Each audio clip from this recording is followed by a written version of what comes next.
Welcome to this panel discussion of Alan Hunter's book, GenderQueer, A Story from a Different Closet.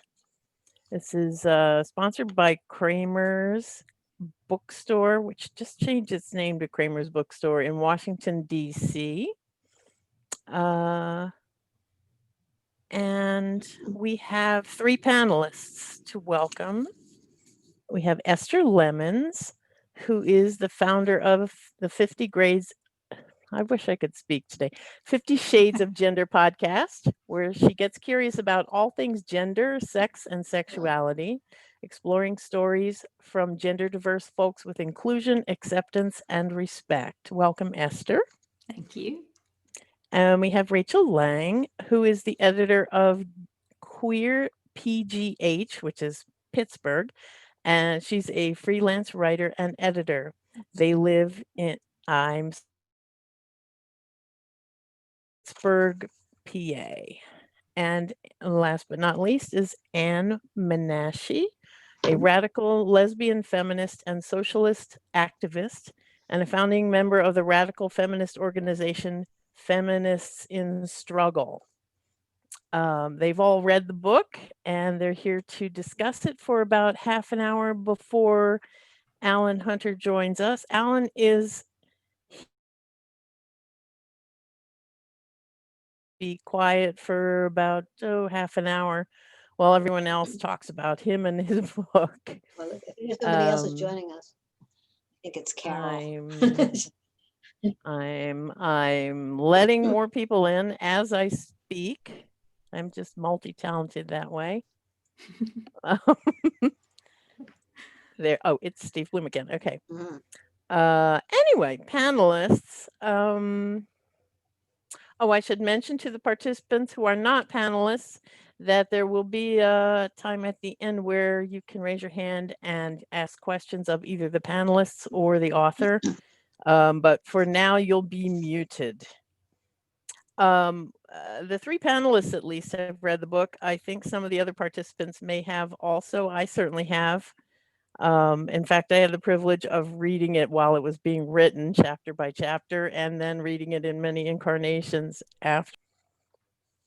I do have prompt questions, but do any of the panelists wish to start and just briefly discuss their impressions of the book or I mean, I could. I don't. Yes, Anne, please. Okay. Please save me here. Okay. So first of all, I wanted to thank Alan and everybody, Cassandra and whoever else was involved in getting this together. That I am a big believer in discussion and respectful dialogue, and to be able to discuss these complex issues where there's all this controversy is really wonderful. And so I really appreciate the opportunity to do that.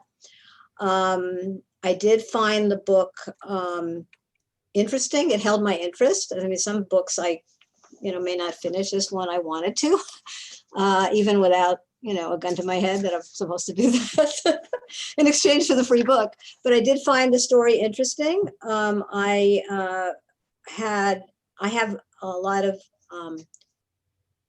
I could identify or relate to the experiences of being bullied as a child, because I was very much bullied as a child for being different. I wanted to be a boy. My interests, personality, and ambitions were different from girls growing up, especially in the 1950s. It was really different. And children, in my experience, have tended to viciously reinforce sex roles and stereotypes on other children. And girls do that too, as well as boys. So I can identify with that. I don't know if I should get into the meat of my thoughts about this, but I guess I can kick it off. I do feel the message is muddled, and I personally have an approach where I think it's better to challenge directly the hierarchical, socially constructed gender roles that oppress women and put both sexes into boxes, that be challenged directly rather than creating a new minority identity, which is being called genderqueer. On the one hand, Derek, the main character, doesn't deny his sex and does distinguish between sex and gender. which I think is important, and I agree with that. This is, in my opinion, a more progressive feminist message than what is usually, or most of the time at least, promoted by transgender identified individuals who believe their gender nonconformity requires that they change their body, that their body is wrong in some fashion. So I think this is a more progressive message. But on the other hand, I disagree with appropriating the word girl into a role or sex stereotype rather than signifying a minor female. The connection of sex with gender is actually, in my opinion, a very conservative message. That the idea that most women and girls are born, quote unquote, feminine, and that the roles, including personalities, styles of dress, career goals, certain roles are normal for the large majority, and that most males have other certain kind of distinct personalities and career goals and interests and styles of dress. And the idea that that's natural, and then there's some people who are different or queer. I think he gives the bullies too much credence by agreeing with them that he wasn't a real boy. Could I pause you? Sure. I think that you've got a lot of stuff that you're mentioning, and I think that we ought to maybe Sure. take things one topic at a time, and maybe we can. I can stop there. That's fine. Alan Hunter clearly didn't invent the term genderqueer, and that's something that we, if we want to rewind, because you have a whole. There's so much to unpack in what you just said. Yeah, we got to rewind. Okay. So, let's go back through your points. You liked this message that, because I agreed with you in some ways. For example, I felt like the only compelling, what the character of Derek was reacting to when he decided to, that he needed to be the evidence, for example, that he didn't feel like his identity was fully male, came from a whole lot of toxic masculinity going on. There's so many examples of just really, really what we call toxic masculinity right now. Agreed? Like, just he reacts to all this, and that is sort of presented as the reason for his identity.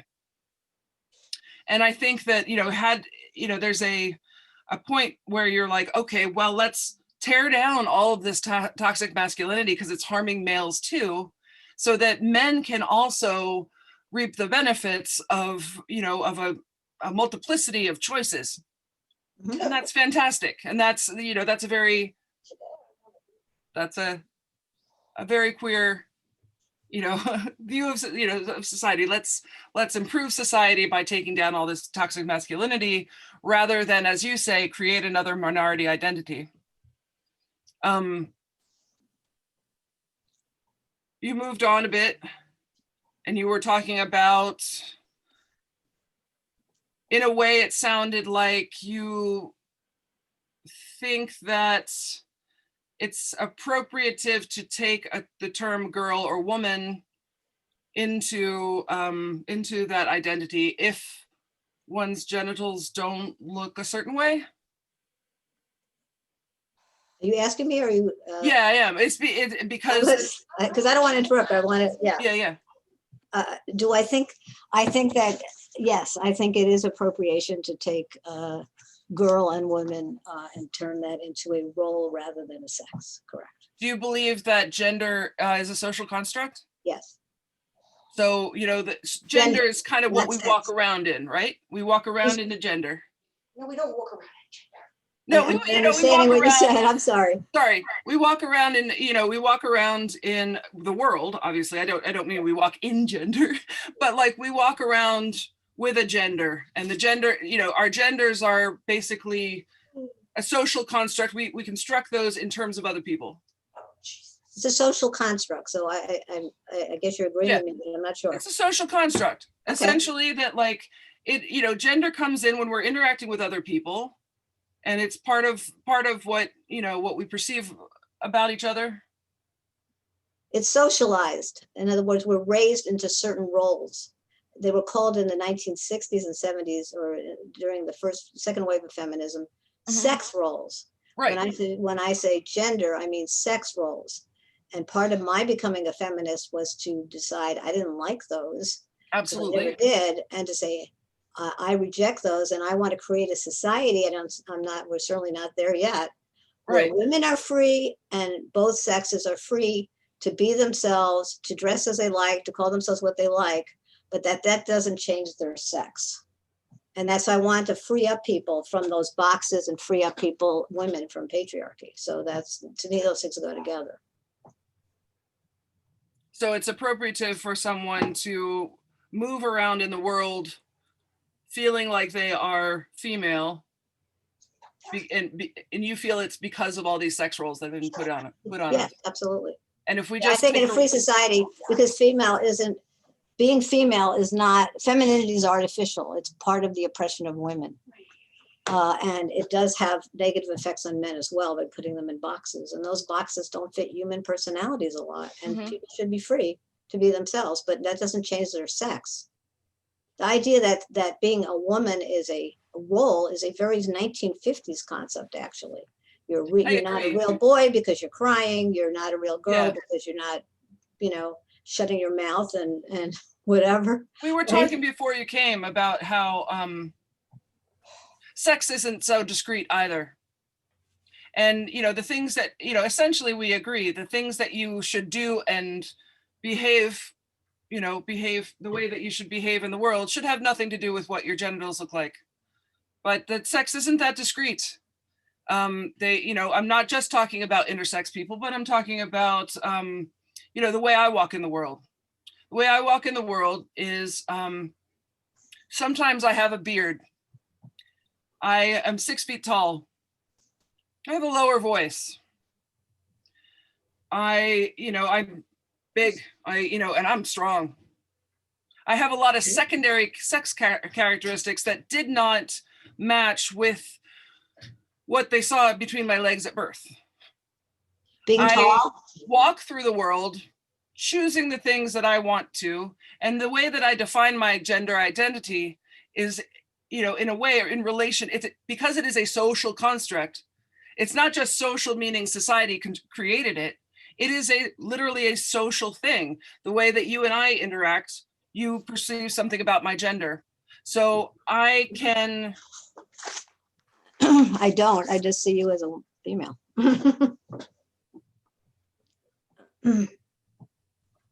You might not. Some days you might not.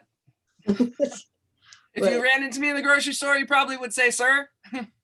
So well, I know women have, sometimes women, I've been called when I was younger, not now, but I was called a boy when I cut my hair and put on a jean jacket. So I looked like a boy. Okay. So that has happened to me too. So yeah, that can happen, but that doesn't change your sex is your sex. That doesn't change. Sex isn't so discrete though. I mean, biologically, we've seen this.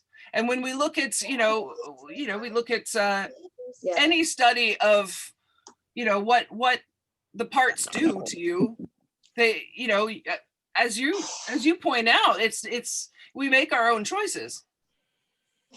I'm just concerned that everybody, I don't know what the format's supposed to be, so I don't know. Yeah, this needs a format. I think we need questions. I don't want to be, yeah. I think we need questions and some structure. Okay. Yeah, we haven't heard from Esther yet. If you have something to say about the discussion that just happened. Well, it's a really interesting one and a difficult one, because one of the things that I mean, Allan was a guest on the podcast, and I read the book since then, and then I also listened to the podcast episode again. And what he says in the book, as well as in the podcast, he says, male of body, girl of self. So it's the whole sex and gender being a different thing. And it is such an interesting identity. And I like that he's chosen gender invert, because that is, again, it's a kind of a reclaimed term, and it's also very different. And his story is so different from a lot of other stories I've heard. To be honest, no two stories are the same, whatever gender, people identify as. The most unusual thing for Allan, I feel, is that he's happy with his biology, as he says. And that is difficult, I think, for people to understand. And also the way it fits into feminism, well, that's such a big discussion. So, I mean, that's my 5 cents for what what I've just heard. So please do ask questions. Yeah. I'm flipping to my questions. Yeah, when I read the book, it was just a gradual unfolding of a person's life. It didn't appear to have a message until you get to the end. But what do you all think appears to be the message of the author in this book? And does it succeed or does it fall short? If I may. Yes. I find that's a really tricky question, obviously without asking Allan what his intention for the book was, because obviously I guess he will have an intention for the book, but also I feel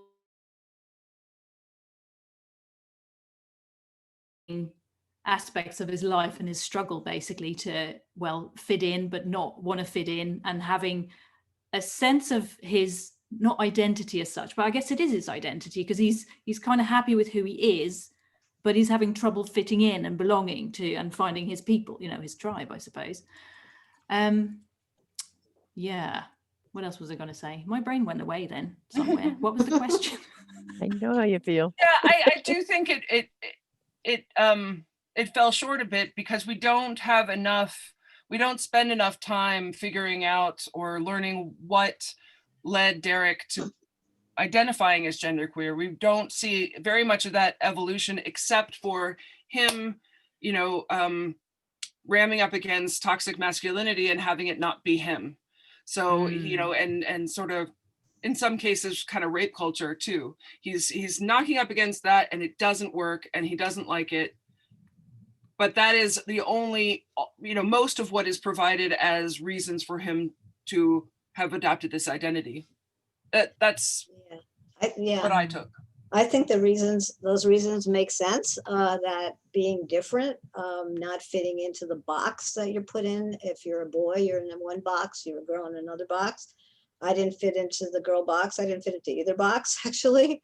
I reject those boxes as a way of organizing humanity. And I think human beings should be free. And I think he, to get out of those boxes, I want to eliminate those. So I saw a continuity between the bullying, which I personally experienced as a kid, very similar to him in many ways, though it was girls that were bullying me.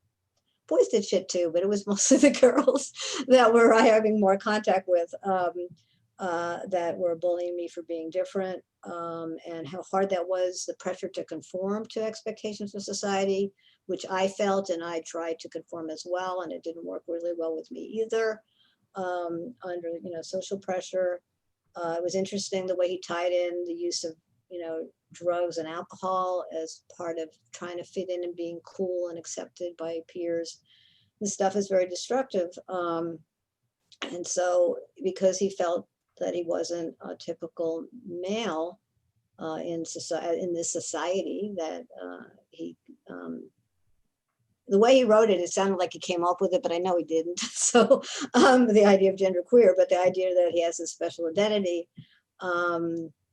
I think one advantage that I kind of have as a feminist, and maybe that women have as a sex, is we tend to sometimes, not always, be able to tell each other the truth. This happened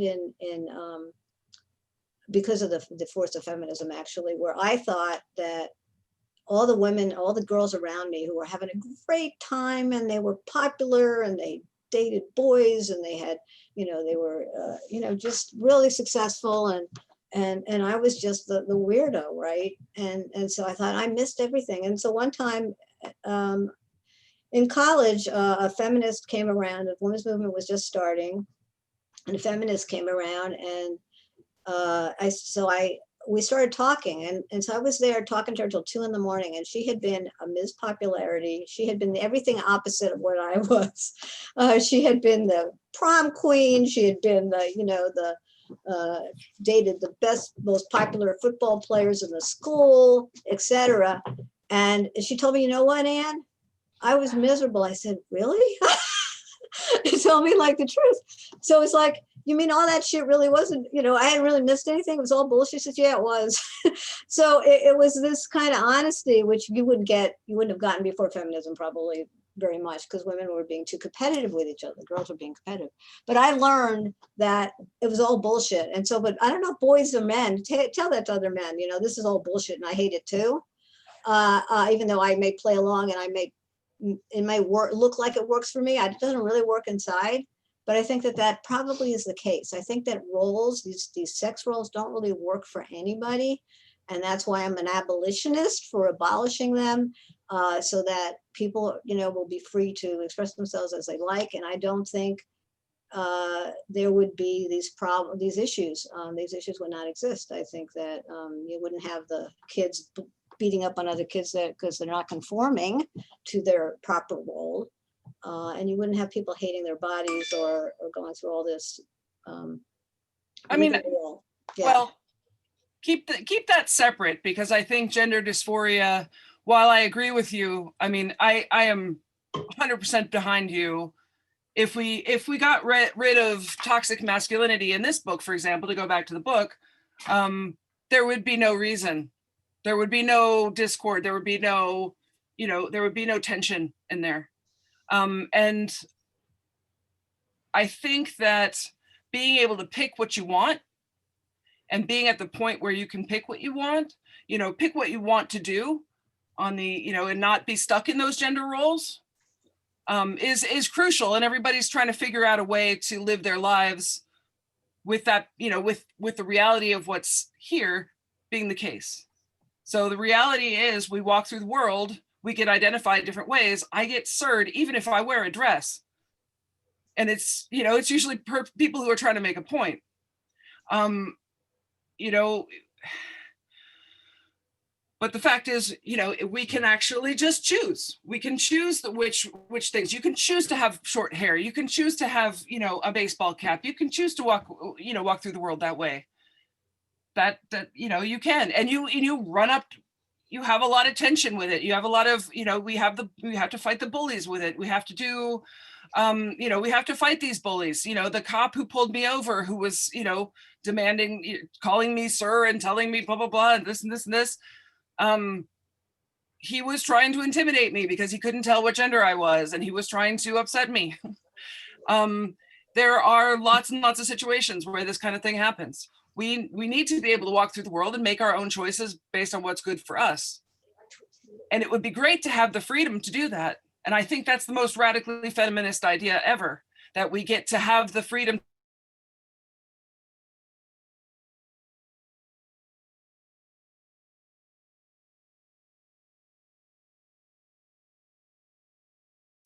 that we're in.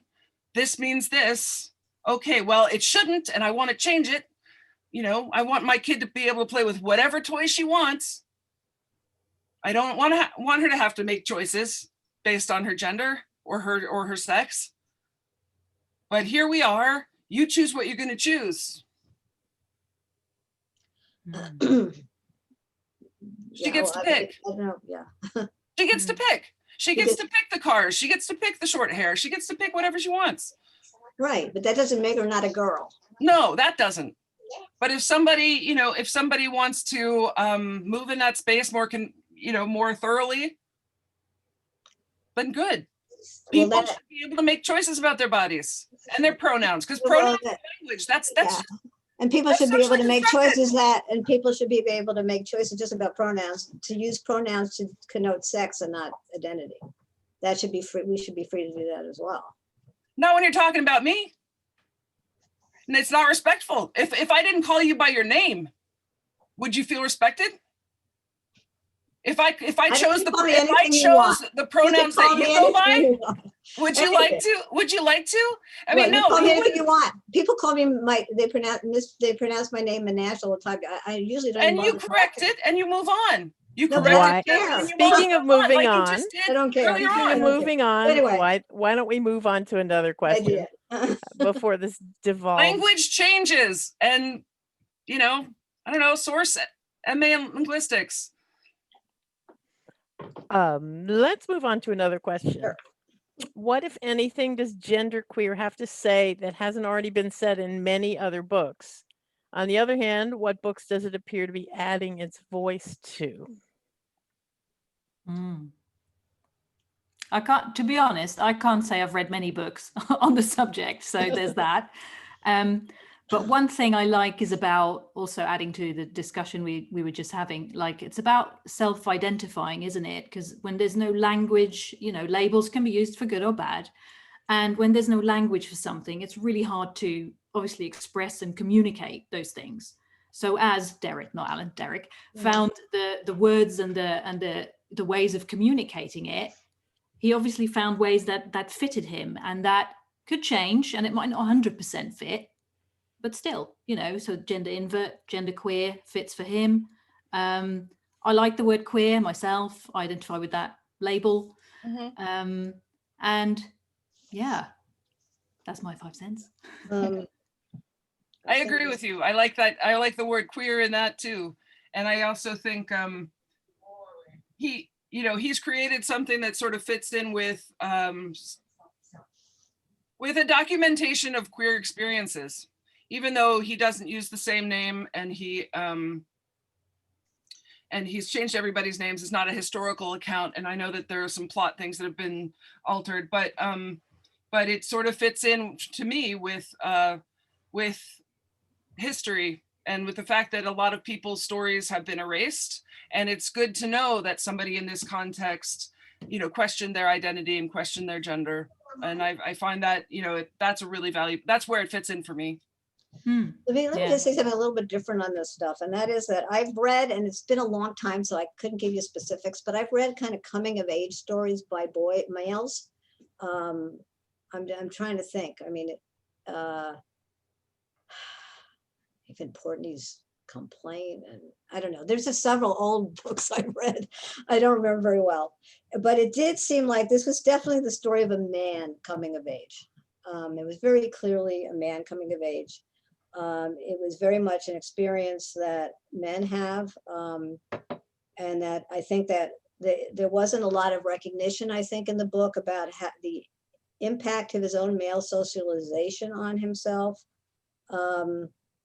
His obsession with sex, about having sex with women and losing his virginity, and the way he did that, and also that he really had no ongoing friendships with girls. Yeah, I noticed that too. At some points, he sounded a little bit like incels for a little bit. I'm not saying that you know he necessarily was, but you certainly saw it could go that way.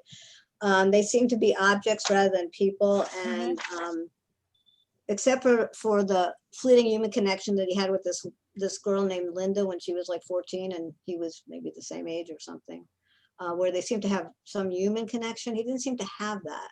He also worked in a very male milieu, which unfortunately, like for example, auto mechanics, which has been completely closed to women these days, it started opening up a little bit in the 70s, and women are now out of the trades, and it's pretty much closed. So so it really was a story of a man, a boy coming of age, and it had some kind of connected with some vague memories of some of the books I've read like that. I wanted to go back into that a little bit. There's something that you said that I found the same thing. It's almost as if, you know, any female character he wasn't related to existed only as a potential sexual conquest, even that connection with Linda. And it's almost like none of the women in it were human, were fully human, and that having that in there, along with, okay, the toxic, all right, he's bouncing off of toxic masculinity, but he's never really, you know, interested in the humanity of women.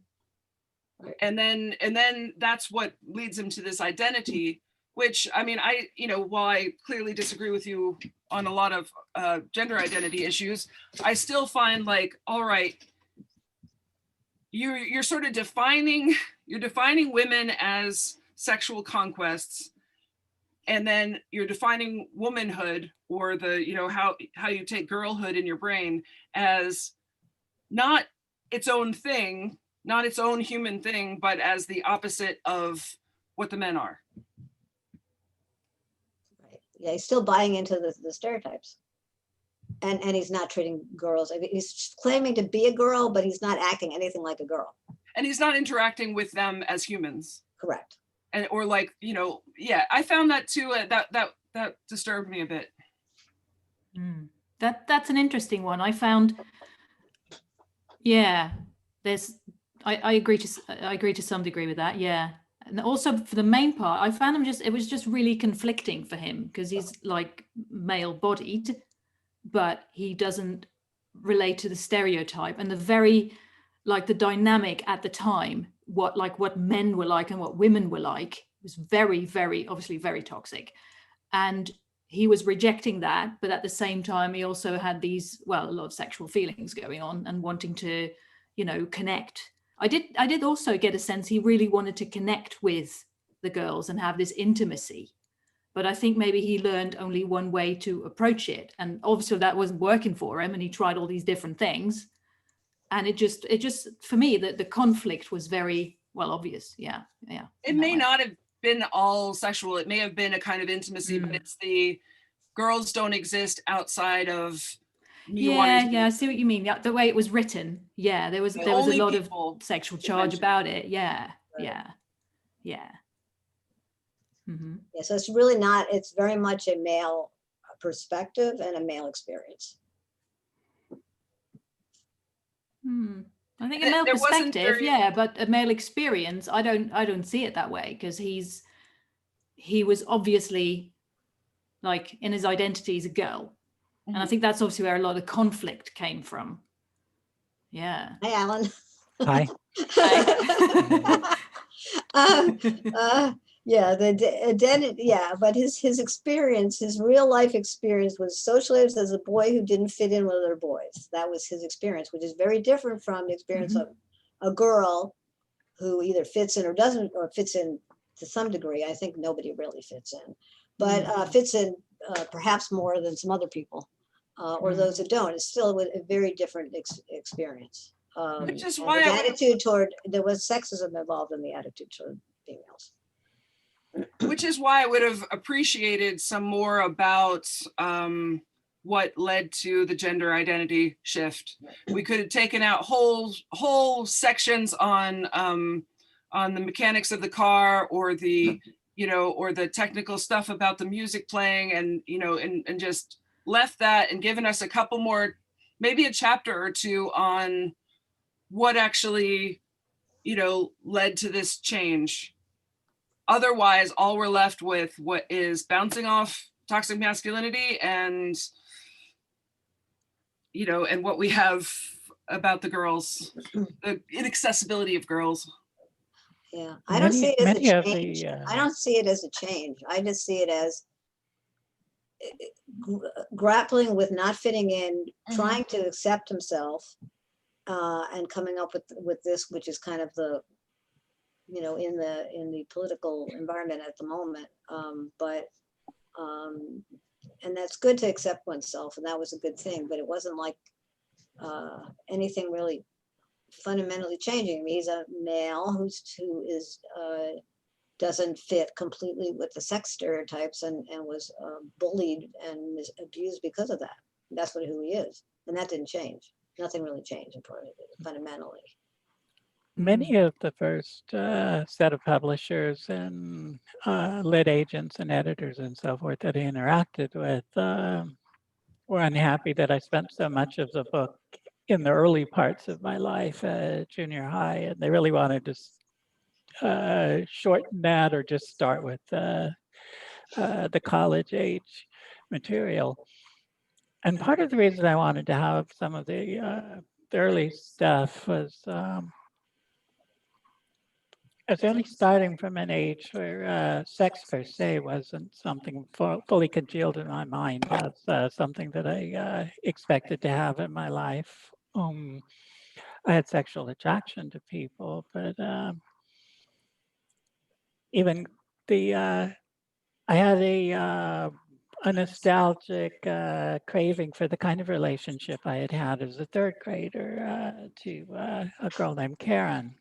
I thought of it as a romantic relationship, but I didn't even know about sex in the adult sense of the word at that time. Alan, if you don't Missing mind that me kind of- asking, Go ahead. sorry, go on. Missing that kind of relationship, I wanted that to happen again, and then years kept going by and it kept not happening. So I think it is fair to tag me as significantly girl crazy through all of those years. Very much looking at anybody as a prospective girlfriend. And somewhere along the line, I encountered things in books that would portray people as, oh, you're only interested in the pretty ones who seem sexually attractive to you from the outset. But as you get to know people, you see other characteristics in them, come to realize that this other person who didn't just leap out at you as a romantic sexual prospect turns out to be a really great person that you could have a wonderful relationship with if you could just look past the superficial level of things. So that made me think maybe I am not availing myself of possibilities, and I should be considering anybody a possibility, because you never know where it might actually erupt and turn into something like that. And I suppose that is a way of looking at everyone as a sexual possibility. Yeah, you know, if there's no, what that sort of feels like on the other end of it is that maybe women aren't worth getting to know if they're not sexual possibilities. You know, that's what it feels like. What you just said, the last few seconds of what you said, that's what it feels like to me now. That, like, you know, yes, opening your mind to less attractive people is great, but I want to be treated like a human being. And honestly, you know, one of the reasons, and I was, you know, that I wanted to tell Anne, I'm walking through the world now, when I wear my masculine clothes, men talk to me like I'm a human being. And yes, it is absolutely wrong that they don't talk to me like a human being when I'm wearing a dress, but it's true. There are men I have met in groups that I'm in who don't remember me because I was wearing, you know, a dress and I wasn't in their attractive, you know, their attractive zone.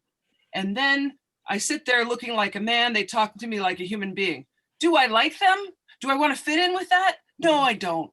I want to be treated like a human being no matter what I'm wearing. But the fact is, and that's the feeling that we get, that, you know, this part of the book gives us. I agree. I mean, to me. I definitely It think did seem though. Look at Yeah. Anne and me agreeing on a bunch of stuff. Yeah. We could hang out. I think we could. Good. I'd buy you a coffee or a tea. I'm a tea person. I did do feel think though that- at the end of or at the stage in the book, which is obviously further in the book, when Derek finally comes to terms with this like gender identity or his identity and the whole gender concept, that's when the conversation kind of changes and his interaction with, you know, people of you know, in general, and also women changes, and you don't get that, you know, like, call it girl crazy vibe anymore. So do you feel, Alan, that coming to terms with gender and identity changed all that? Did you find a significant change in that? Because obviously reading the book is obviously only a small perspective of the life of Derek, you know. There you go. Yeah. Well, several people have commented on the overtones that remind them of the whole incel thing. And I think that's totally on target. Another term I've often encountered is the nice guys. Oh yeah, nice guys. Yeah, I think I was totally on course to end up with that kind of hostile, bitter, women-blaming attitude, where something diverged. I think my experience with feminism made me maybe perhaps more solidly aware that women were not behaving as free agents and forming an environment that male people simply had to react to, that women's behaviors were being shaped by things that had been described to me in materials I had read, that, well, we behave this way because look at what happens if you don't. I've often described the cattle prod theory, that it's the cattle on the edge of the herd who are aware that they're being herded, because they're the ones that run into the cattle prods. I think the constraints of gender imprison everybody, but the people who are most aware of it are the people who, for one reason or another, were less inclined to conform, and they slam head on into the penalties. And then the other people look at what happens to people like me and go, oh, gee, I would sure hate for the kind of stuff that's happening to that guy to happen to me. No, the women have testified much more often and much more vividly, talking about the bad things that happen to you if you don't feminize, if you don't accommodate and become the person that you're expected to be. And I felt like there was very little out there that was accessible to me growing up that made any kind of a hero out of a male person who successfully resisted that. Instead, it was all about males successfully manning up and beating them at their own game, if you know what I mean. Yeah, well, that's definitely the boxes I'm talking about. And the other box and the other fear I saw in there was an attempt to try to prove, no matter what, that you are not gay. and the anti-gay stuff. I mean, there was overreaction. It wasn't just a question of who you were attracted to. It just seemed like, this is disgusting kind of reaction, which was, you know, there was a homophobia in there, and continuing to be seen as gay, and then the reaction of the parents, like, oh, you're not right, great. You're not really gay, good. That you know, really was in there. The enforcement of the sex roles on men really takes a form of homophobia, I think, and it's very, very much interconnected, so that men who do not conform are seen as gay, and then they get in line because they don't want to be seen as gay, and they don't want to be gay, and so there's all that pressure to be hyper heterosexual, which might also explain the kind of the hyper heterosexuality that was going on, of, you know, every, you know, girl was going to be a, you know, somebody you're going to want to have sex with. Our culture has a notion of a male who is femme without being female. Femme without the expectation that they're going to transition to female or present as female or be thought of as female. But this notion of a male femme is strictly within the gay community. It's a particular way of being gay. Not that all gay males are femme, but that a femme male is something that gay guys do. It's not something that straight guys do. Because people conflate gender identity with sexual orientation. There is a overlap. The reality is that there is quite a big overlap. There is a greater tendency. I mean, the only distinction that anyone's ever found that is credible, at least to me, between gay people and straight people is a greater tendency, not absolute, but a greater tendency to be gender nonconforming, and you know, going, you know, often back to childhood. Yeah, but it's all part of reinforcing. I mean, because being heterosexual is, to me, a role too that is enforced on people in this society, and it's just part of the whole package. That, you know, men are supposed to be a certain way, and they're supposed to act a certain way, and supposed to have certain kinds of jobs and dress a certain way, and they're supposed to date women, and women are supposed to dress a certain way and act a certain way and have certain kinds of jobs and date men. I mean, that's part of the package. So any kind of deviation on any level like that, you know, people are non-conforming tend to be more non-conforming generally, including in sexuality. I think that that's the case. there was a correlation there. But I did feel like this trying to prove really hard and this kind of really extreme reaction, kind of disgust. I mean, I could see being disgusted by being molested by those truck drivers, but that was traumatic for anybody. But it seemed like an overreaction of disgust that, to me, showed a certain amount of anti-gay prejudice. It might have been internalized, and certainly a ton outside in your environment, because and just wanting to be obsessing on, I'm not gay, I can't be gay, that would be horrible. And that's why I have a problem with calling what was decided by the character, perhaps you, if you're the character, coming out as being genderqueer, because really not coming out. I mean, first of all, your personality and your style is obvious, visible, so nothing changed. Coming out as gay or lesbian, has, more repercussions, serious repercussions. Like, if you had said to your family, I'm gay, then you would have had major shit with your family. I mean, there's no question you would have had issues with your family, I could tell. You would have gone through a lot more pain, and so you're going to have much more discrimination and stigma associated with being gay. It's true that if you dress with men, there's a stigma against cross-dressing. With women, we can get away with more of that because they don't take anything we do seriously. So, but men, it would still be a stigma if you're wearing clothes that are traditionally women. But that's a visible thing. But the label itself doesn't mean anything. To say genderqueer doesn't have. So that's why I think it is, in a way, it's appropriating gay and lesbian struggles to call it coming out. I don't see that as coming out.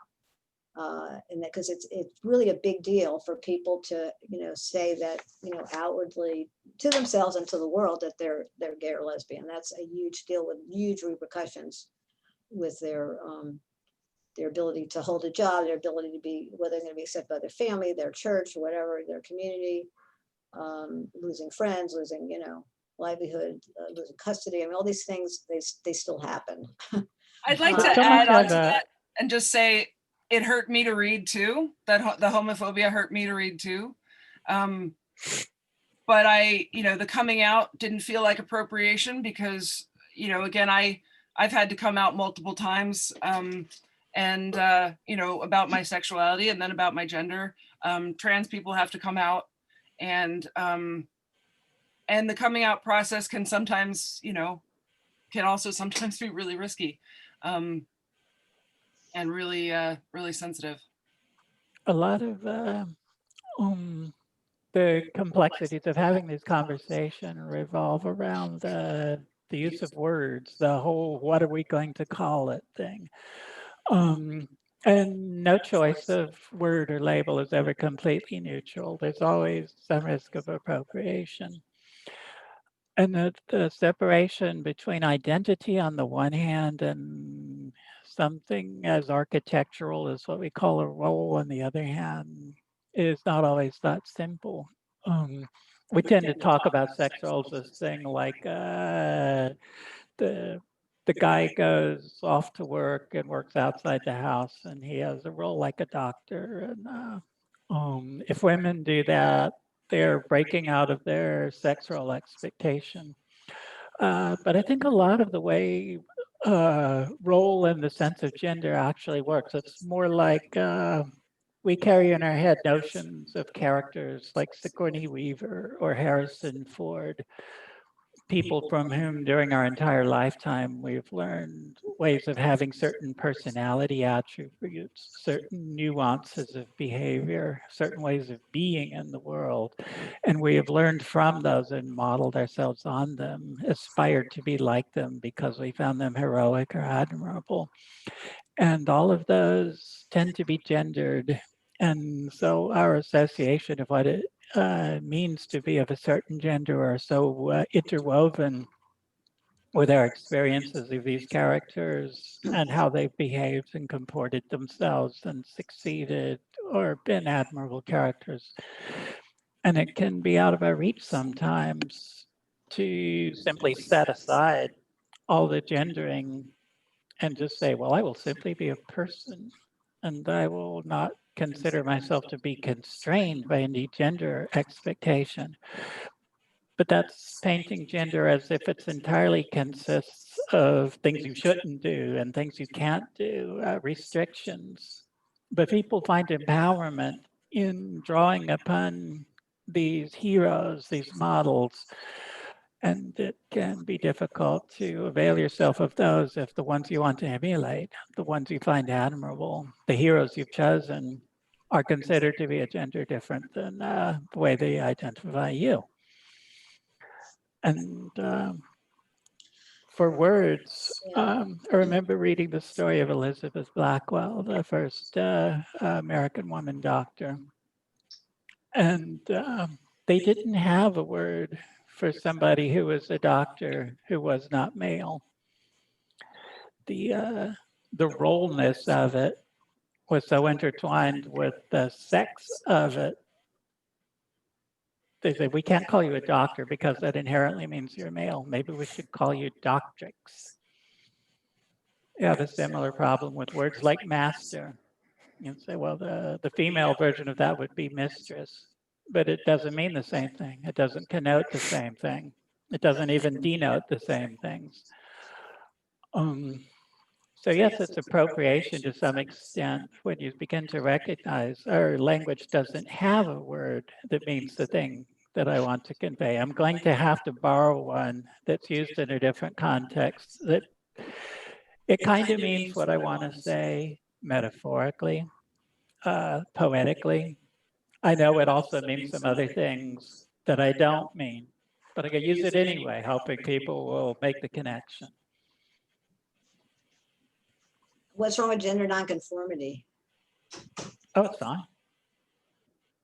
Like you said, there was no words. So the idea that there's gender roles for how you're supposed to be as a male, and if you don't conform to that, you are non-conforming.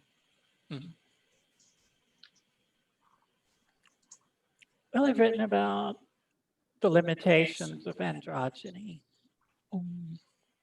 We look on our little Zoom screen, imagine being like in a room full of people like this, and somebody walks in, and it's somebody that we know nothing about, but we glance at them, we perceive the person to be male anatomically. Can pretend we're on a nude beach if you want to get rid of the issue of presentation and just get right down to anatomy. But this is all we know about this person. Now, some of us in this hypothetical room have devoted a lifetime to not entertaining sexist notions about what it means to be in that kind of body. And so theoretically, we're not going to have be imposing on this person a different set of expectations that we'd have if a female person had walked in.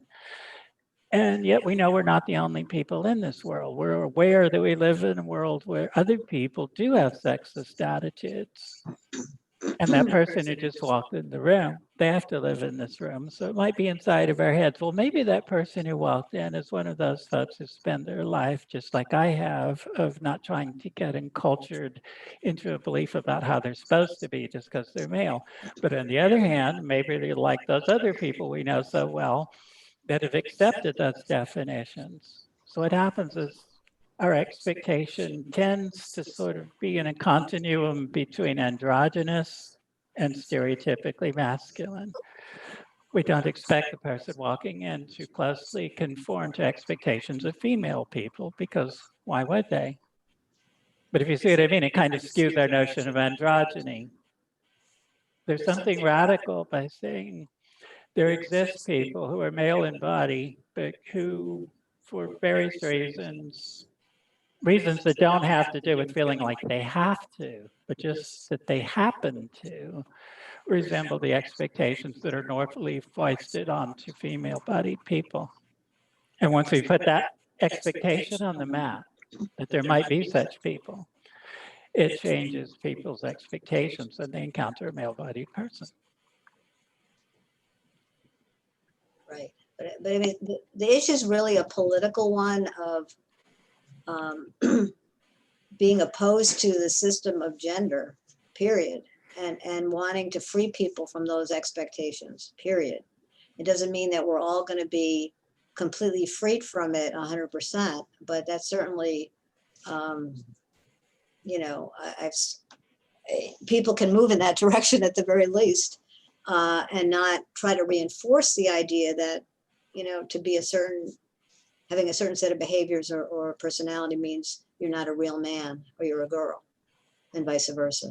I mean, getting away from that idea and saying, you know, women can be anything. Like, for example, in the during the height of the second wave, when there was lesbian feminist culture and politics all over the place, there'd be very butchy lesbians who would say, this shirt is a woman's shirt. You know why? Because I'm wearing it. You know? And so it was no deny. I mean, there was a move away from any kind of saying you're not a real woman because you're a lesbian or because you're not feminine. So I think that we've gone backwards in that sense, because we've kind of started to reify gender as a good thing, and also positing really individual solutions to a systemic problem.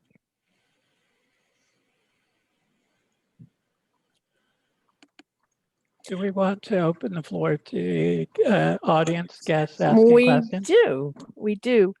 Audience members, if you would like to ask a question, go down to the bottom of your screen, click on reactions, and then raise your hand there, and I will ask you to unmute. You unmute yourself, and you can ask the question of any of the panelists or the author. I am seeing no questions. Comments. Oh, Steve, I'm going to ask you to unmute. In both of your platforms, unmute in either place and ask your question. Okay, thank you. I have trouble with these electronic hand raising things, so Me too. Physically. Thank you for recognizing me. I want to go back to frame my question, because I do have a question at the end. I'll be brief. To the initial exchange between Rachel and Anne, and also the question Allan raised of the use of words and how important that is for us. Just to note that sex and gender are not the only reality where human categories, the things we create, the words we use to talk about stuff, are not necessarily in sync with the real world. So that our categories aren't discrete and absolute and can't be. I just think, is Pluto a planet? And the debate that raged about that. It's true of virtually every category that human beings create. So my question that flows from that is, can we develop a dialogue where everyone who's involved will acknowledge that the categories they're using are not 100% adequate, and look for what's positive in the categories that other people are using, and try to develop some kind of a synthesis of the process? This is the dialogue I would love to see and have had trouble finding in this discussion of sex and gender. So that's I guess my, I'll leave it at that. I think that's because, unfortunately, people find change very difficult. And when you have individual solutions to systemic problems, which I think is a great way of putting it, if you're so excited about fixing those systemic problems, maybe you respect to the people who have found their individual solutions and are trying to make it through the world in a way that feels authentic to them. That's complicated, because it's not a simple thing, because there's a conflict of rights that has emerged in the movement, and that's an issue that radical feminists are concerned about, the erasure of sex as a category, which is very important to be able to fight for the rights of those of us born female. So that's a real issue. I think that we do need to have respectful discussion. We don't necessarily have to agree with the person to try to find a compromise, because it may be that there isn't going to be a consensus that can be reached. Sometimes there's just going to be a disagreement, but we don't have to demonize each other, at least. And, Or show each other the disrespect of, say, not using. well, I see there I preferred pronouns, disagree. etc. I'm referring to sex. I should be able to have that speech to be able to use pronouns to refer to sex, and I'm not disrespecting I think anybody. you're kind of. I mean, if you're not talking about minority bits, you're probably talking about gender, which is a socially constructed thing that we can talk about. I'm talking about sex, though. When I use pronouns, if I was going to use, Always. I always use yes, absolutely. Uh-huh. You know, when you're saying, Or else I would just, I don't care. you are talking about, you know, a clinical situation where you are focused on vaginas. No, Or I'm are focused you- on women as people because we're oppressed as a sex, and so if we disappear women, it's like having race, you know, being race blind. You can't address racism if you're blind to race. And then progressives have gotten that issue because they try to do that. They try to have race not as something they keep statistics on in the state of California. That was overwhelmingly rejected by progressives and it was defeated.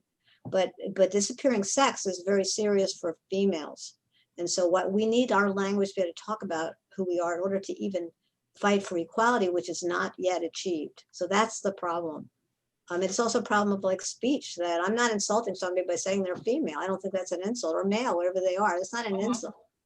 It shouldn't be seen as an insult. I don't use, if I'm going to use pronouns at all, it's going to be to connote sex. It we can can be have an gender insult neutral sex if neutral you're That's If for you're everybody. using one that, if you're deliberately, and people do this to me a lot, they deliberately use something that they think I won't be comfortable with, It's and nothing they to do with are that. being It's not- disrespectful. I'm not being disrespectful. I'm merely saying I use that language to connote sex. And because I think sex exists and is an important issue in a sexist society, I will continue to do that. I'm not trying to hurt anybody's It feelings. reminds me somewhat of discussions You're I've had reducing me to between. my genitals. It reminds me somewhat of discussions I've had between theistic people and atheists. And I found it useful to be able to say, for the duration of this discussion, I am going to set aside all theistic terminology. I'm not going to use the word God. I'm not going to use other words that to you, those words have no meaning. We'll have a discussion using words that you're comfortable using. That doesn't mean I may not choose to use words I'm comfortable using outside of this conversation. But if the intent is to have dialogue, sometimes it's important, I think, to say let's agree what we're meaning when we use these words, at least for the duration of the discussion we're trying to have, instead of talking past each other. We just use our first names and just call it, just that's it. That'd be the compromise. Just don't I use think pronouns. somebody I mean, I'm named sick of them. Carol wants to be called on. Katie was next. Katie has Oh. a question. I've unmuted her. Thank you. Well, actually, I just changed my pronouns, but Oh no, I'm sorry. I only just put them up. Five, Katie. I wanted to be pronoun blind for most of this, Mhm. and I actually don't. I'm radical in that sense. I don't get offended by any pronouns in that respect, because actually, people, whenever they see me or hear me, they're going to assume one thing or another, and they're going to do exactly what Anne says. They're going to give me the pronoun according to the sex they think I am. But what they're doing is they're reading my gender walk, which is language Rachel was using in the world. And I live next door to a fairly well-known gender critical radical feminist, Linda Bellos, and she and we're actually good friends. But she gets misgendered all the time. She gets called sir regularly, and I get called everything.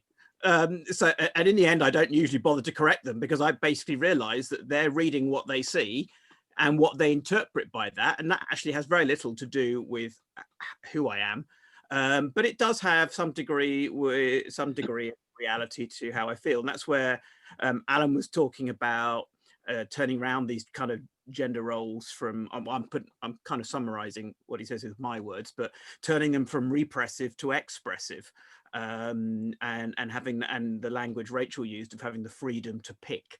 And what I found interesting is that there are a lot of points where everyone speaking has been saying pretty much the same thing, that sex boxes and gender roles all suck.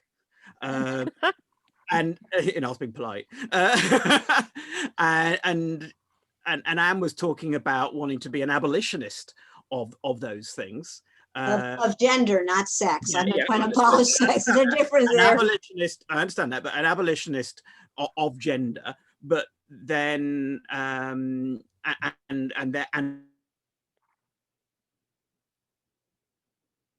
women, that, and everyone's been saying that toxic masculinity, patriarchy, any aspect of these gender roles and rules actually hurt everyone. And what I was hearing in the description and discussion about the book and about the character in the book, Derek, and to some extent, of Allan themselves within this as well, was the phrases, I wrote some of them down, very clearly a man coming of age, or you're claiming to be a girl, but you're not acting like one. But if you're saying that, aren't you actually putting them back into a box and saying, but you are a man, and you must, but you're not behaving like a girl, so you can't use that term. But that means if behaving like is being brought back into it, then we're socializing. Saying that the gender role do exist, and if you're not conforming to them, you can't have the word that goes with them. But at the same time, you're saying, and Anne, you said your own path through life was the fact that you broke those gender roles yourself. You were even called a boy for it, and then you're saying that somebody else can't break those rules. And so that's the kind of, I don't want to use the word hypocrisy, but that is in terms of the mix of saying that sex is one thing and gender rules and roles are another thing doesn't fully hold up, because at the end of the day, and as Rachel was saying, when someone sees her, unless they know what's in her pants, they can only be judging the presentation, the expression, because they can't be judging genitals, and they can't be pronouncing her genitals or their genitals, sorry, because they don't know. And there's very few situations where we go round with genitals on display, other than the one that Allan mentioned, if we all go to the beach naked. And I live in the UK, but I remember spending quite a lot of a year in California and going to actual sex workshops in California where everyone did walk around naked. And then you could make a kind of, let me address your genitals with the right pronouns. But no one did. In fact, they were all really quite unhung up about that. But it's the way we walk in the world does tend to be the way we're treated. So I do find that on the one hand, everyone is actually agreeing and attacking the same thing, but then we're still retreating into our own little areas of defensiveness. I don't mean it disrespectfully in any sense of the word, but and to your kind of defensiveness around sex as a category, and Rachel, to your defensiveness of gender as a legitimate category, and maybe all of them are legitimate and none of them are. And the freedom to be human goes back to what you've all been saying, in fact, is the freedom to pick and choose. And that does also include not appropriation or misappropriation of language, but certainly the fluidity and the reinvention of language. Isn't that what the word queer has been reclaimed anyway? Or as Esther pointed out, a term that Allan uses, gender invert, a reclamation of a term that goes back to the 1860s. The term homosexual was given to people by psychiatrists, and the term heterosexual never existed until they invented the term homosexual, and then they had to create heterosexual to go with it, in the same way that people object to the word cisgender, but you kind of have to have cisgender after you've invented transgender. It's the same way as inventing heterosexuals, but we've got used to that one. So I think and that's why I found it interesting as well what Steve was saying. It does come down to language, and it does come down to the possibility: is it possible to have these discussions, which are so heavily loaded linguistically, in a personal way and a discussive way that isn't ad hominem attacking the person? When I said he wasn't acting like a girl, in terms of the way he was relating to other females, other women, I'm talking about socialization. I'm not saying that's the way men and women would be in a free society, but in this society, if you're raised as a boy, you certain behaviors are emphasized, and it's very deep. So that behaviors such as when they compared a study that I read compared transgender identified males who'd had surgery to males versus females, they found that the pattern of the amount of criminal behavior and amount of violent crime was comparable to males rather than comparable to females. So it's just What? That's not Can I finish, surprising because please? they've Can I finish, previously please? been. Yeah. The socialization is really deep. I happen to be optimistic about humanity, including the male half of humanity. But that's what I was referring to. I'm not saying people shouldn't be, can't not conform to a point, but it's hard to completely escape your socialization. So there is some things like that, attitudes toward women that men and boys are raised with, that is hard to get rid of. And Many of when it's the, reinforced, can I finish? Especially when it's reinforced every day. So in a society that's still sexist. But the reason that it's important to keep language referring to females, those of us who are born with female reproductive systems, is because we are oppressed based on that. That if we're eliminated, if we're not seen as females, we can't possibly organize and fight around our rights as females. So we need to have words, and cisgender certainly doesn't fit me. I'm sorry. I mean, I don't know where, I don't fit into that framework. You're trans? But I'm in the trans umbrella, according to what I read. Anybody who's, I'm gender nonconforming, and my behavior.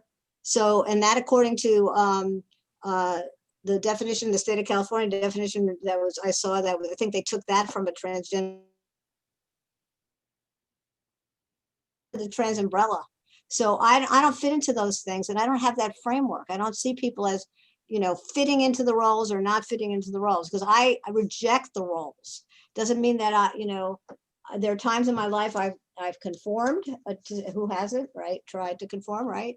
But I reject those roles, and I don't live those roles as best as I can. And so I don't fit into that framework. And why should I have an identity like that imposed on me that I don't even relate to? Yeah, but these aren't new things in that respect. You go back 120 years to Magnus Hirschfeld's, written in German originally, the third sex. In the description of the third sex describes everyone who is LGBTIQ.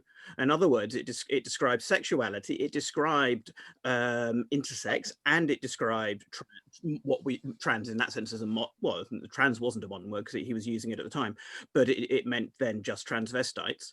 But the language third sex was a kind of a categorizing language to describe anyone who wasn't heterosexual conforming. So anyone who was gender non-conforming, to be gay or lesbian or bisexual was to be gender non-conforming. To be born intersex back then only in a visible sexual characteristic way rather than chromosomally or hormonally in ways that were only detectable later, was again to be non-conforming. And back then there was a kind of in some respects a greater unity and agreement amongst everyone to go down the Simone de Beauvoir route, who was othered in the same way that women were themselves othered in comparison to men, and anyone who was LGBTIQ was also othered in comparison to heterosexual men as well. So in that sense, the unity of being othered by patriarchy, by culture, by roles has now broken down into this internecine infighting, often around language. Yeah, because as Anne so cleverly pointed out, it really sucks to have an identity that you don't relate to thrust upon you. It really does suck. And it's really no fun when somebody does that. Identity. As you sex is not an identity, that's a material reality. I don't know if I could jump in here. Alan has had his hand raised. All right, sorry. And Carol has also been patiently waiting to ask a question. So let's do that in that order. The impact that feminist narratives had on me, of people explaining how and why they had come to see the liberation of women as an important thing, and to indict the world they lived in for having these sexist attitudes and so on.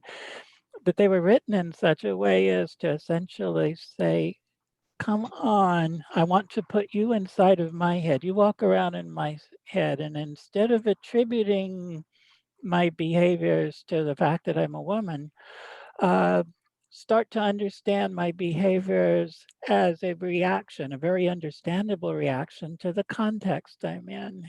Let me paint that context for you. And after a while, you'll start to see why women in general are doing this, why they're behaving this way, why some of these behaviors that people have just said that, well, women are just that way. You start to see that it has been socialized in the sense that the context puts a rational person in a situation where that is the rational response to the context.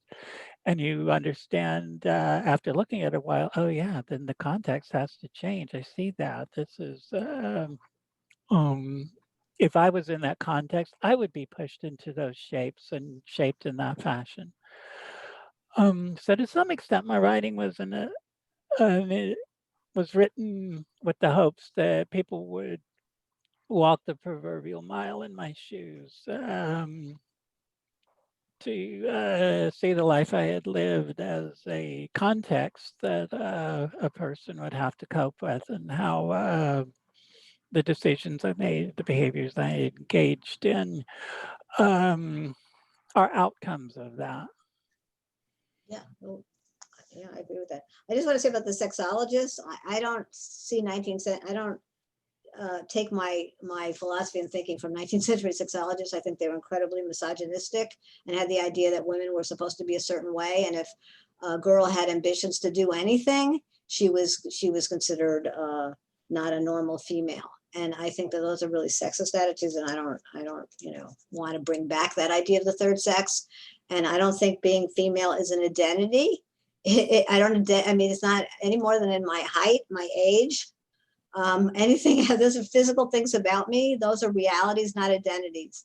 Roles can be identities, and if you equate or merge the two, but I disagree with merging the two, because I don't think being a woman is a role. They've made it into a role, but it's not a role. Being a woman is an adult female. It's a biological fact, and there's sex-based oppression based on our sex, but that's not like an identity. It's not a question of identifying with it or not. It's part of who you are as a biological fact. So I don't, and I think that, erasing women as a sex is very dangerous for women's rights. You can't have women's liberation if you turn women into a role, which is what we've been fighting for. What feminism from the beginning fought for was the imposition of the subordinate role that women are supposed to have. And then I'm not saying if you're a person who doesn't identify with those roles, that makes you not a woman. I mean, I'm reinforcing the idea that real women have to be a certain way. And for young girls, it means reinforcing it even more. That means if I was growing up now, I would definitely have been trans, no question, because I had already thought of that when I don't know how I thought of it in the 1950s, but I did. And I would have definitely been trans. And I'm glad that didn't happen. I really am, because I don't think it's good to have, take hormones and do surgeries on your body. I don't think it's good for your health. And I'm glad that didn't happen. But without feminism and now, yeah, because I didn't fit in. And so what we have to do is say it's okay to be female. It doesn't mean you can't do whatever you want. You can't dress the way whatever you want. You can't have any ambition that you want. It's okay, you're female. And that message has been lost. And that's what I'm concerned about. It's safety for men. Carol has a question. Go ahead.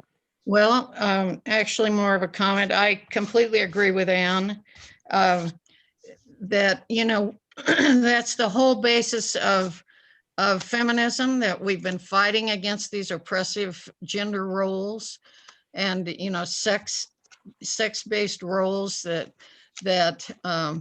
have dictated, how we're supposed to act and what's considered normal.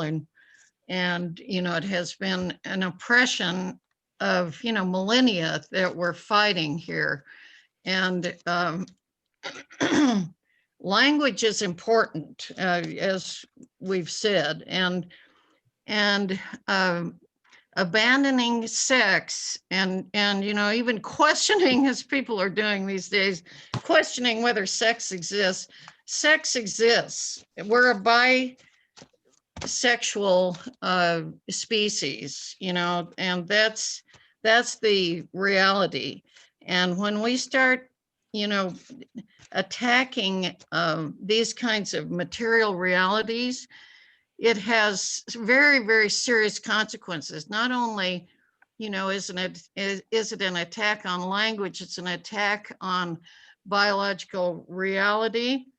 And this policing of language that is going on these days, requiring us to deny material reality because somebody doesn't fit their identity, is incredibly oppressive. And not only that, it militates against our seeing ourselves as part of a movement against the oppression of patriarchy, which oppresses all of us.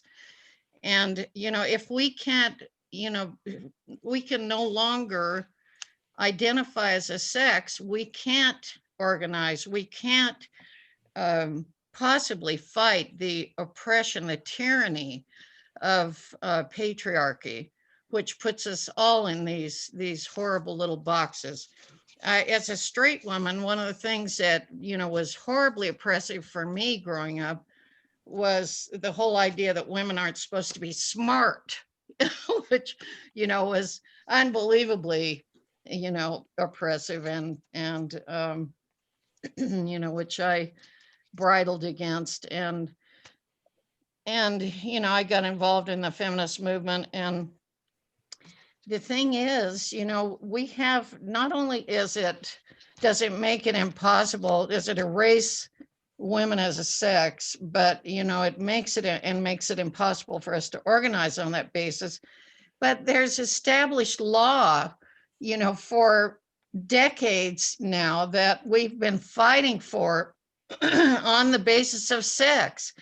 So if that now gets reinterpreted as gender identity, that all goes down the drain.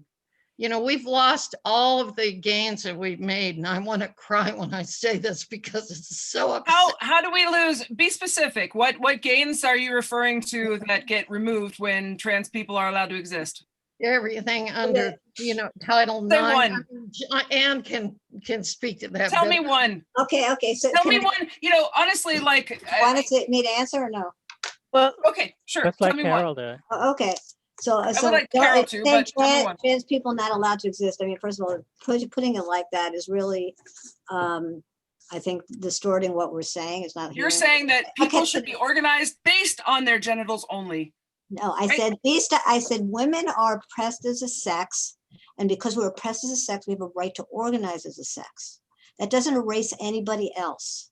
But a person born male with a male body who's been socialized male does not have the same experiences as a person born female, socialized female. Does not. I would agree with that. that's I the think point. even if a person is a trans woman and identifies as female, has transitioned medically and so forth, that person still has not had a lifetime history of having been viewed and treated as a female person. Do you believe that person might also experience sexism? Oh, they do. And they've been oppressed. Or any But I'm just oppression? saying- Give me I'm just one saying I specific could still right. understand a reason why people who would wish to organize as people who had been born and treated as and regarded as female for a So, lifetime. I don't regard assigned that as female at birth inherently are us. anti-trans. And they, No, You can gain all the gains we've made under Title IX. I mean, Anne can speak point to this one. better than. Okay, well, we're losing, I'll tell you, we have lost so much ground since the 1970s. I don't know how old you are, but I'm way older, I'm sure. Point to one thing. There was affirmative action. Women were being brought into the trades, for example. They're almost all gone. Okay. Women, the progress that we were made in the gaps between men and women and wages is basically frozen. And men have gone down because everybody's gone down. But Women have not. I have a Do you think question. women have artificially gone up because of trans women? Because Yeah, I have a Yeah, that question. doesn't If you make let me sense. finish, I would appreciate it, okay? okay, And I asked for yeah, one no, example because I wanted to talk about one yeah, I'm example trying to explain. This is not simple stuff, okay? where, But where trans women people as have a erased sex, things. wait a second. Women as a sex need, first of all, to be able to measure inequality. You have to accurately measure wage inequality. And if you start counting people who have been born socialized male, who've been functioning as male and then transition, you're going to have, it's going to skew it. You can have a guy who was on the CEO, and now we have, and he says he's a woman now, and then we can say, well, look, we've got a female CEO.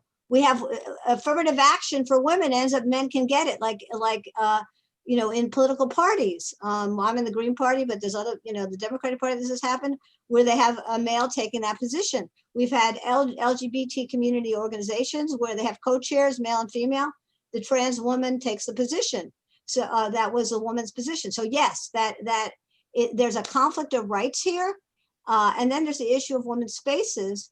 And one of the things that we fought for in the second wave, one of the things we fought for was battered women's shelters, places where women can escape male violence, and to just be away from males to heal. And so that's being threatened right now. So that people who is born male, socialized male, and often having male anatomy, being forced to be in women's spaces, women who are escaping rape or domestic violence. Because Women why? are forced- Why are they women in are there? Forced to be in these. Why are they in there? We Why don't is have, who in there? Because they were also raped. Well, fine, but they need Or they were should also have abused. services for them. So they should fight for their own services. Absolutely. we don't have Absolutely. to, we don't But have to women shouldn't be decide. the fall people for male violence. I mean, it's men who are harming men who identify as women. And it's males who are doing violence. It's not feminists. We don't have And it's not trans women. It's not our only choices. Yes, it is. It's not our only choices to have to either organize strictly on the basis of gender identity or organize strictly on the basis of morphological sex.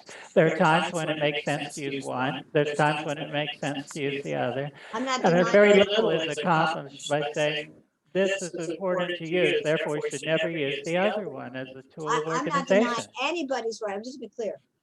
I believe people have a right to self-organize. They're in the LGBT center here. There are tons of trans groups, and I would never say they shouldn't have it, but I, as a lesbian, want it to be female only. And I have a right to that, and we're denied that. So I'm not denying anybody else's right to organize or to have their own organizations or their own groups. My lesbians are being denied that. I think the possibility of you joining together and fighting these things is diminished by the fact that you're transphobe. And I think that that'll cut out a whole lot of people. No name calling. That's no transphobe. name calling. Right. That's when you don't have answers when you do that. I do. I'm not the person in charge of making up the words that everyone else should have to use, but I think in general, it would help if we use the word female and male to refer to morphological sex. If we speak of men and women, we're talking about gender. I know not everyone is comfortable with that nomenclature, but I think it does help, even if only for the duration of the dialogue. I think there's times it's important to organize, for example, as women.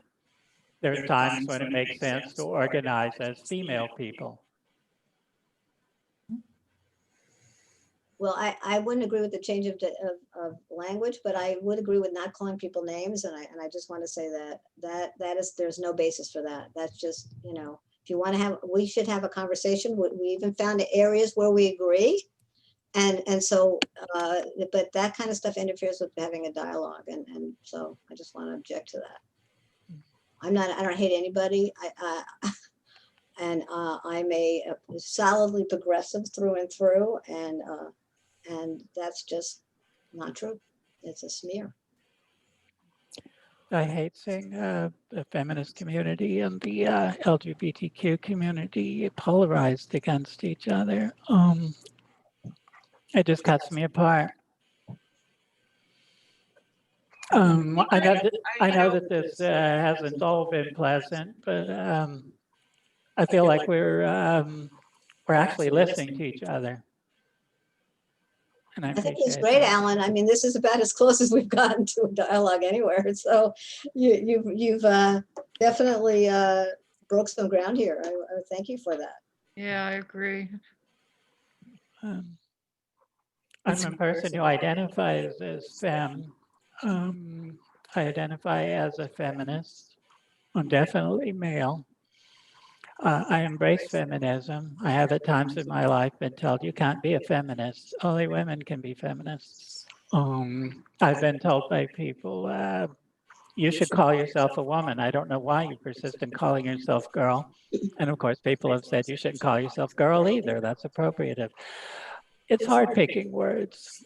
I've spent most of the years since 1980, when all of this first came to a head, with a fairly clear idea of what it was, what I wanted to say, but a lot less clear idea what the heck to call it.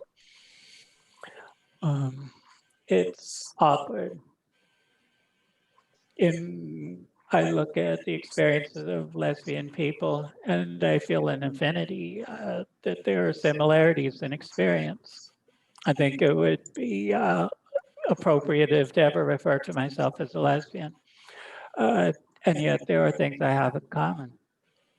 I've embraced many of the same role models, the same ways of being in the world as positive human characteristics, for which there haven't been role models that were male. And I've embraced those as the kind of person that I aspire to be, and decided that my being male was not relevant to that. In the lesbian community, there have been women who were butch, and a lot of feminist women high-fived them. They saw this as, hey, those are brave women getting out from under the femininity imposed on all women. And they see it as an escape from gender. The butch women themselves often, however, did not see themselves merely as not being feminized. They embraced the notion that they were masculine because the role models that they had an affinity for, the people they looked at and said, I'm like that person, or the boys they grew up with, or their uncles or their fathers. They found in this a freedom, a positive role, a way of being in the world. They didn't necessarily call themselves boys or men, but they were proud of being butch. Well, I chosen the word femme. I think that comes closer than saying woman or girl. And I like, Alan, that you've chosen terms that work for you, even if they might not be 100% accurate. They're the closest you've got, right? They're the closest I've got. Yeah. I may use different ones tomorrow. I may hear ones I like better. Yeah, totally. Yeah. If we don't have any questions from any of our other viewers who have been so muted all this time, this may be a good place to wrap things up. If any of our panelists has a couple of brief final comments to make, please go ahead. Yeah. Well, again, I wanted to thank Alan for doing this, and I think I would like more dialogue and like this, because these aren't simple issues. But I think as a feminist, or as a lesbian feminist, I think it's we are concerned about maintaining our ability to organize, and based on being lesbians and being feminists, and to fight sex-based oppression. And so, you know, there's been this conflict is you know, unfortunate. I mean, I've been involved in the community for decades as a lesbian gay rights activist, and most recently for marriage equality, so not that long ago. And it's just we have to be thoughtful about you know, when a possible conflict comes up, and not just dismiss it out of hand because it's unpleasant and complicated. And so being able to have respectful dialogue is really important. And listening to feminist voices on these issues is really. Thank you for allowing me to speak. I apologize for reducing you to a transphobe. I know that can't be nice to hear. That's what I was experiencing, and but I apologize for calling you a name. Thank you. You have, access to my email if you ever want to say anything. I found this to be very stressful and kind of traumatic. Didn't know you'd be here. So I guess that it was what it was. Well, I will add to that again, thank you, Allan, for organizing this. And I like to see us unite rather than focus on our differences, because I think deep down we all want to be protected and feel safe. And I think everyone should have the right to identify as whatever they like and have that respected. Thank you. Okay, thanks for everyone for attending. I will send out emails for where the URL will be to access the recording of this once it's online and all. And I encourage people to read my book. The name of the Yes. book again for people watching this is GenderQueer, A Story from a Different Closet by Allan Derek Hunter. And it's available from Kramers.com, Bookstore in Washington, D.C., as well as the usual large, gigantic, nasty corporations. Yes. Um, And also directly from Sunstone Press. yes. And thank you all for participating and for engaging, mostly respectfully. Appreciate it. Thank you. All right, thank you. Thank you. Bye.